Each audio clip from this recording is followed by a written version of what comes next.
gamit. Kukunin lang ng gamit. Kararating lang namin. Alis kasi magparking ka dito tayo dito. Pumilagay po ako. Oo nga sir, pwede makiusap na hinatid ko lang yung sa agency. Hinatid ko lang saglit. Hinatid ko yung bag. Opisina ko yan. Paliwanag. Pag bawal po, bawal. Kita nyo sir, ginagawa po. Oo nga po. Hindi naman pumarking na pumarking eh. Hindi mo mupat yun. Eh, wala kasi akong kasama boss. Hinatid ko lang yung bag. Kasi nandun naman sa loob. Sana inanato mo muna ng paradaan sir. Hinatid ko lang yung bag boss. Binuhat ko na. Nakalat boss. Dapat hindi ka rin nagpaparaan. Hindi naman boss. Dapat hindi naman agad-agad sana. Dapat naman Hindi nga namin alam sir yung driver kung nasaan. nga eh, masyado naman kayong ano naman boss. Sinam nyo naman kagad, pwede na ako makiusap Hindi kayo naman. masyado sir kasi Pwede nyo naman kunin yung lisensya ko eh, tapos pupunta tayo dun eh. Kinagistan na kung saan pwede tayo magparada. Ngayon po, 2023 na, sumunod po tayo sa batas trapiko. Huwag po tayo maging pasaway. Yun lang po, salamat.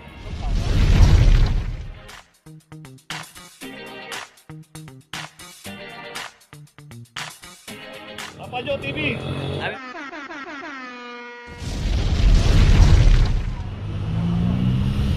Location natin, Bangbang Corner, P. Guevara. Dito nakita natin yung isang pagkakaparada ng taxi, yung Avanza. Straight corner, kasama to sa hinuhuli ng clamping operation. Dito makikita naman natin may mga nakaparada rin dito both side dahil ang Bangbang secondary road. Pero pagka nakaparada po tayo ng straight corner, kasama po sa hinuhuli yan. Kaya iparada lang po natin ng maayos. Pagka hindi naman po naka street corner yan, hindi tayo naka double parking, hindi na po hinuhuli yan. 2352. Ayun o, bumalik na Beo. Bumalik na.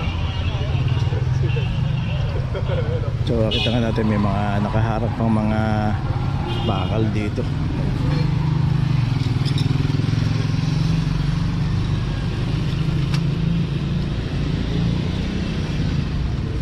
Okay, may notice na rin. So ayusin lang natin yung pagparada para hindi po tayo maklat. Tuloy na po tayo. Location natin Maria Clara Street, corner Sisa Street. At dito isang Isuzu Esportivo 2314. At dito nga random po yan. Yung kahabaan ng Maria Clara na yan hanggang boundary po ng Blooming Street. Sakop pa po ng Maynila yan. Dito pagka inabutan po yung ating sasakyan na naka-obstruct, walang driver at nadaanan po yan, natsyempoan, matik na po yan. Kaya maging aware po tayo sa ating mga pinaparadahan, lalo na pagka oras na po ng operation. Kaya ilagay po natin sa mga hindi bawal yung ating mga sasakyan. Pasok po natin sa mga secondary road. Okay, may notice na rin. Tuloy na po tayo. Location natin Maria Clara, corner Musa Street. Dito na may isang Mirage ang naklam dito, 2368. Ayan, makikita natin yung signage. Ayan. 68. Oh, parking, clamping zone, mabuhay lane. Ayan.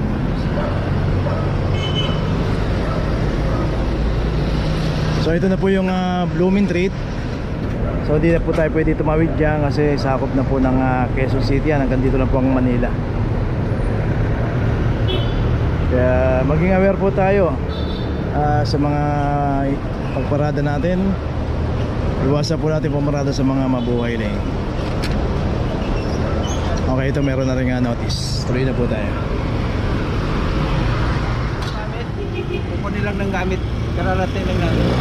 Alis kasi magparking ka dito tayo dito. Sir, pumilagay po ako sabi nito. Ito lang yung yung kasama ko may Ay, dinikit nyo na. Location natin na Blooming Street, corner ng Retiro.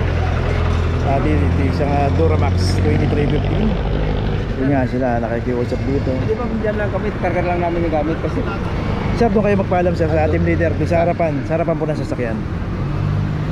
So dito sila kuya nakikiusap, nagkakarga lang daw sila ng gamit. At dapat doon sila magpaalam sa team leader. Dito nga ulitin natin na random po yan kung sino po yung aabutan dito during operation at naka-obstruct yung ating sasakyan o walang driver. So dito may makikita tayong sasakyan sa kabilang side. Hindi na po sakop ng Manila yan, under na po ng Quezon City yan. So hanggang dito lang po tayo sa side na to. So pati po yan, yung retiro na yan, pag pumasok po tayo dyan, bawal na. So yun, meron na rin nga notice. Ay, si kuya nakikusap kasi nandun naman sila doon sa sasakyan nila, yung isa. Nagkakargalan daw sila. Ayun, nakikusap doon sa harapan. Yung pula? Ito. Hindi sa akin yan yung pula. Kasi mararating din namin magkarga sana kami ng dami. Nandun ka naman, wala problema yun. Wala kang kapitan ba yun? Nakapitan? Wala. Oo, wala po. Wala yun. Wala po yung kapitan ba yun? Actually yun, pinayagan na. Hindi pa naman nakaklamp yung sasakyan nila at nandun sila nagkakargalan daw. Nakiusap lang. Tuloy na po tayo. Location natin Maseda, Corner Simon, at dito naman yung isang Honda Civic. At ito wala ring driver, 2342 dito nga pinaradahan ito. Merong garahe dito sa harapan pero hindi pa pinasok at dito inabot sa labas. At saka yung isa rito.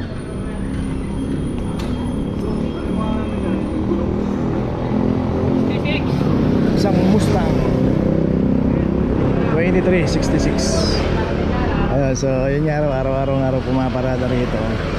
So pagka ganito naman ang sasakyan mo, dapat di mo iparada rito to kasi nakapanghinayang. Pagka ito nagasgaso na paglaruan, no. Di, Mustang Pops. Mustang, oo.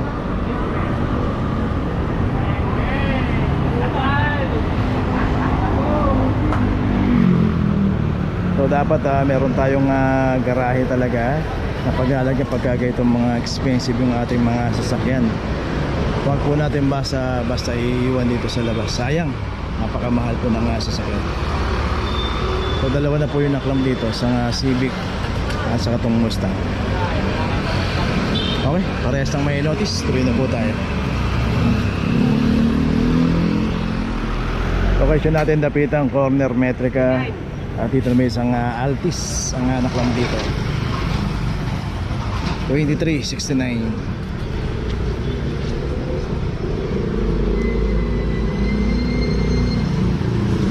Dito rin sa kahabaan ng dapitan, mabuhay na. Makita natin yung signage, no parking.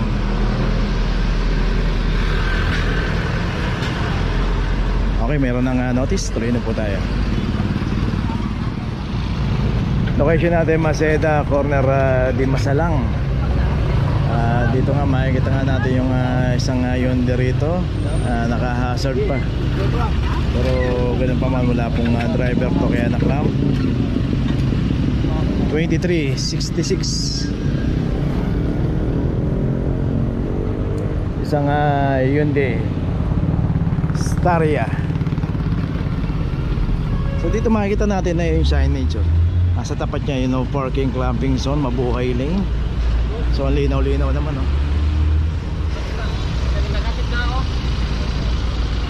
Bawal tayo dyan sir. Oo nga sir, pwede mag-usap na. Hinatid ko lang yung sa agency. Hinatid ko lang saglit. Hinatid ko yung bag. Baka opisina kuya. Paliwanag mo. Bawal tayo dyan. Sinahit mo po. Oo nga po, hinatid. Hindi naman ko lang naman yung bag boss. Sinaglit lang nga. Paliwanag mo lang doon sir. Pag bawal po, bawal. Kita dyan sir, ginagawa po. Oo nga po, hindi naman tumarking eh. Hindi po mo pa sir. Wala kasi akong kasama boss, hinatid ko lang yung bag. Mas pinando naman sa loob. Dati inanapan mo muna ng paradaan sir. Hinatid ko lang yung bag boss. Binuhat ko lang. Paliwanag mo sa opisina sir. Paano po manali na boss? Commute ka sir, mag-commute ka? Mag-commute ka sir. Dapat hindi nyo nakakalad boss. Dapat hindi ka rin nagpaparaan. Hindi naman boss, dapat hindi naman agad-agad sana. Dapat naman Hindi nga namin alam sir yung driver kung nasaan eh. Hindi mo namin binuhat ko lang yung bag boss, kaya po nga po naka-andar eh. Kaya nga sir, punta ka sa opisina, paliwanag. Yun nga eh, masyado naman kayong ano naman boss.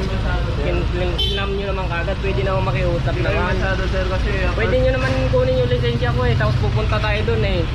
Hindi naman yung lagi, naklam naman kagad. Pwede naman kukunin yung lisensya ko boss eh. Susuko ko naman kagad, ipupunta tayo dun. Sinita na lang natin. Opo boss, pwede naman eh. Huwag naman ganyan. Kasi naghatid lang naman ako ng bag eh. Yes sir, ayun. Bigyan mo na yung lisensya mo sir. Boss eh, opo, meron. Pati papeles na yung saksan. So yun, si sir mas pinili niya na lang magpa-ticket kaysa doon sa maklam siya. Ano tayong problema dyan? Lang, kukunin yung ano. Hinatid ko lang saglit.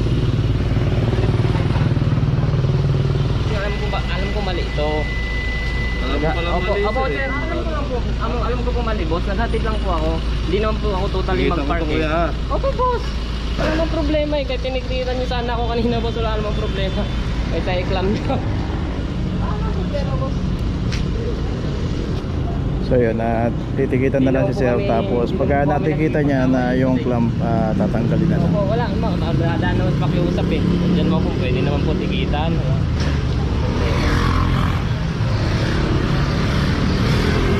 Pasensya na po kayo. Talagang nagatid lang po ako. Gusto ko mahumigo, pero kaya po eh. Mamadali nga po ako eh. Natid ko lang talaga yung bag eh. Babae din kasi yung ano.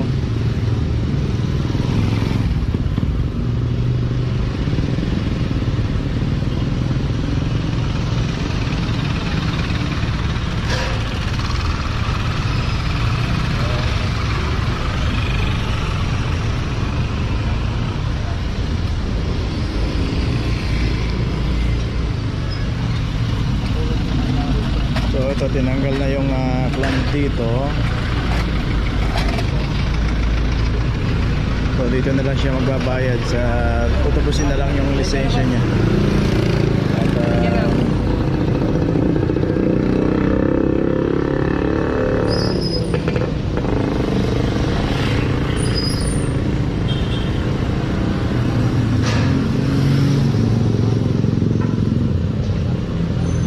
Ilang days, sir? 10 working days po ito, sir. Sir? 10 working days. Then, bago ko po makakuha yung Hindi, license. sir, pwede mo... Pwede ko kukunin mamaya, ganyan. Hindi naman ito office kayo, sir. Ah, Babayad babalik po sa tayo. Opo. Opo.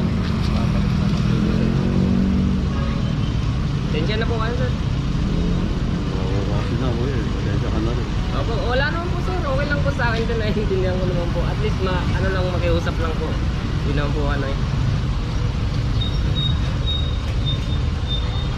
Alam ko naman pong bawal. Opo, ma'am, nauna po, nahuli po ako. Natin ko nga yung bag ng ano eh. Hindi ko naman po alam na bawal. No? Opo, bawal naman po talaga kasi nakaharang tayo eh. Opo. Opo, napatikit naman po ako. Wala naman po problema, ma'am. Opo, ito po nakasulat niya. Yan na po kayo. Wala pong problema. Kinakausap ko lang po kami sa clip. Hindi may natin sa pag.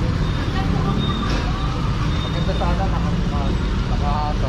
Para nagpaano ka ng tao rin. Kaya nga po sir eh. Wala po kaming tao eh. Pasensya na po kayo sir.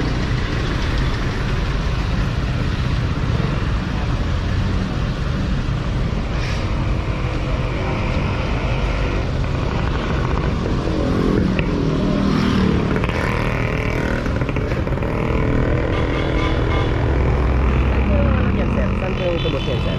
Wait lang, sir. aliwanag siya. Aliwanag tayo.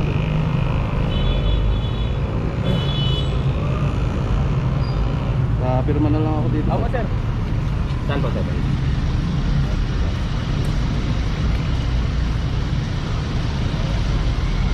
Ito, lisensya mo, kuya. Pati papel ng sasakyan, ha? Opo sir. Ito, sir, 10 working days po yan. Pwede po tayo magbayad sa online. Pwede rin po tayo mag-walk-in sa City Hall. Sito lang Maynila Opo. sir. Opo. Meron tayong kiosk doon na machine. Pwede po tayo mag-process po. Kaya pwede ka po pumunta sa cellphone mo, mag-download ka ng Go Manila, mag-register ka doon. Pwede po sir. Ha? Opo sir. Thank you po. Pasensya na po kayo sir ha. Sir, pwede pang usapin naman sa gilid.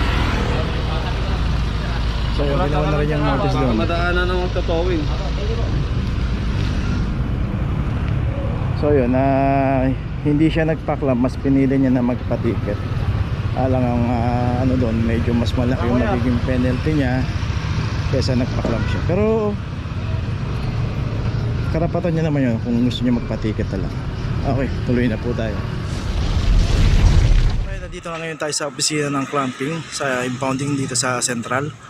Dito na po nagtatapos ang ating vlog. Maraming salamat po sa mga subscriber, sa mga viewers, sa mga napadaan po sa ating channel. Maraming salamat po sa mga suporta nyo. Sa mga hindi pa po nakakapag-subscribe, subscribe na po tayo mga kabayan. Maraming salamat po. Mabuhay!